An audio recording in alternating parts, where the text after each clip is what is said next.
A friend saw a recent post of mine which read, "What emotional freedom do you have right now?" So he asked, "Would love to hear your definition of emotional freedom and how to obtain it." Great question, so thank you. Simply put, emotional freedom describes those moments when you can safely express your deepest emotions. So what is an emotion? The University of California, Berkeley published a study in 2017 identifying 28 discrete emotions.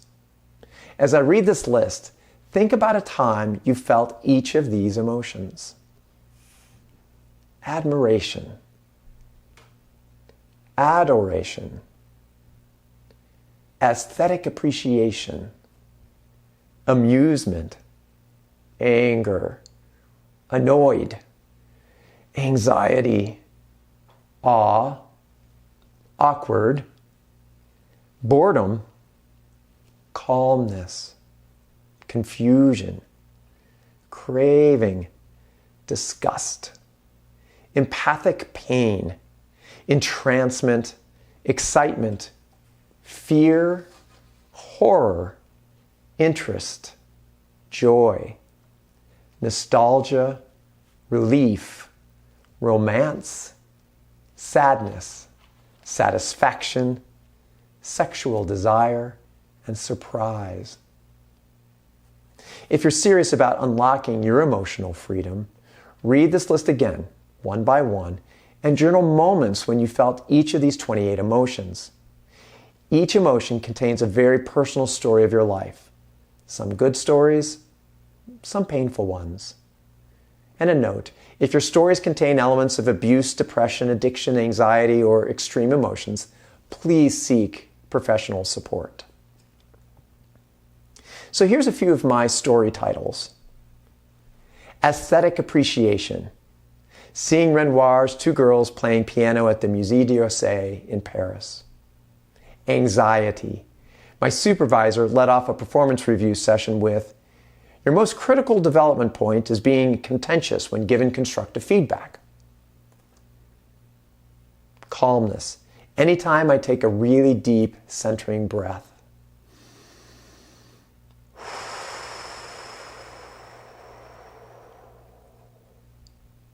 Excitement. Seeing my name on the callback list to be in the musical A Music Man when I was in college. Fear. Sliding off an icy road into the ditch and seeing my wife lifted out of her seat in slow motion. Nostalgia. Looking at a picture of me proudly standing by my mom when I made Eagle Scout. And joy. Seeing Renoir's two girls playing piano at the Musée d'Orsay in Paris with my daughters at my side. So that's identifying emotions and emotional freedom. The second part of his question is much harder to answer. How do you obtain emotional freedom?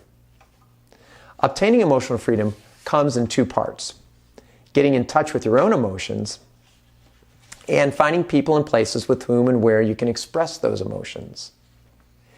Getting in touch with your emotions is a lifelong journey of discernment. And for the purposes of this short blog post, here are two recommendations. Number one, journal your life stories of emotional highs and lows. And number two, seek professional support to discover and uncover your emotions layer by layer. The second part of obtaining emotional freedom is finding people and places with whom and where you can express those emotions. This part relies on one thing: trust. We all need safe havens, places where we can freely express without fear of retribution or judgment. True compassion flows, grace flows. And unfortunately, we've all been burned by trusting too much or trusting where we thought it was safe, but it wasn't. We bear unseen scars from these experiences. We protect ourselves to deeply avoid getting emotionally hurt again. We create a moat around ourselves with water so deep and broad, we are untouchable. We create a space where we are alone with our emotions, and the negative emotions rise, and we have nowhere to put them. And again, please note, if your stories contain elements of abuse, depression, addiction, anxiety, or extreme emotions, please seek emotional support. So, how do you get the courage to trust again? Trust is tricky. It's not on or off. You don't trust someone or don't. It's more like a bank account. You make deposits and withdrawals. Trust is built. It's earned. A speaker at a conference once gave an incredibly simple way of describing trust building. It appealed to my analytics geeky side because it put trust in a formula. Trust is directly proportional to fulfilled promises. Small promises fulfilled, a little trust gained. Bigger promises fulfilled, bigger trust gained. Revealing our true emotions is like revealing our deepest held secrets. We are reluctant to express them, and when we do, we feel uncomfortably naked, awkward. And the next moment, after a big emotional reveal, it's critical in this trust-building journey. So I ask a couple questions. Is there judgment? Is there an attempt to solve your problem? Is there an attempt to fix you?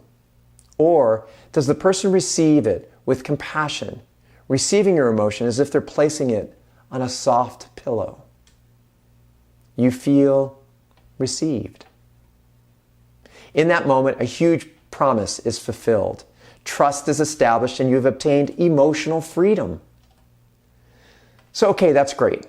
But that's all about you and your emotional freedom. I want more from you. So here's my emotional freedom challenge for you. As a leader, facilitator, teacher, consultant, advisor, therapist, or coach, you have a responsibility to create safe environments for the people in your care so they can share their emotions freely. Yes, it is possible in the most unlikely places, even in corporate settings. So when I was a new manager in my consulting career, I was the change management lead for a patient-focused care project at a hospital. As always, our project was fast-paced, long hours, and emotionally challenging. Our client counterparts were incredibly talented and dedicated too, but they weren't used to working with consultants, and they struggled mightily. And during one of our status meetings, the project manager asked each person one by one if they had any issues. And each responded, no issues. I noticed Diane hesitated ever so slightly. So I asked her, Diane, how are you feeling right now? She looked around at the team and tears welled in her eyes. And she took the leap. I feel totally overwhelmed, and she burst into tears. Our consulting team looked confused. Awkward is an emotion, right?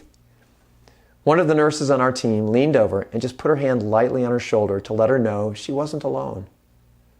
There was that soft pillow. No judgment, no retribution, no fixing, no problem to solve, just received. So I took the leap and asked the nurse, how are you feeling? She expressed her feelings, and we went around again through the project team one by one, expressing how each person felt. It was so freeing. There were tears, laughter, hugs, pats on the back, recognition and acknowledgement. And even the consultants loved this new experience. And at the very end of the meeting, the nurse asked, can we add feelings to our agenda every status meeting? And before the project manager could respond, I said, of course. At the end of the project, the team gave me a little green book labeled The Feelings Book. It is your job to create a safe environment for emotional freedom. When you, as a member of this community, build safe environments for emotional freedom with your clients, team, community, neighborhood, you are building wisdom for humanity.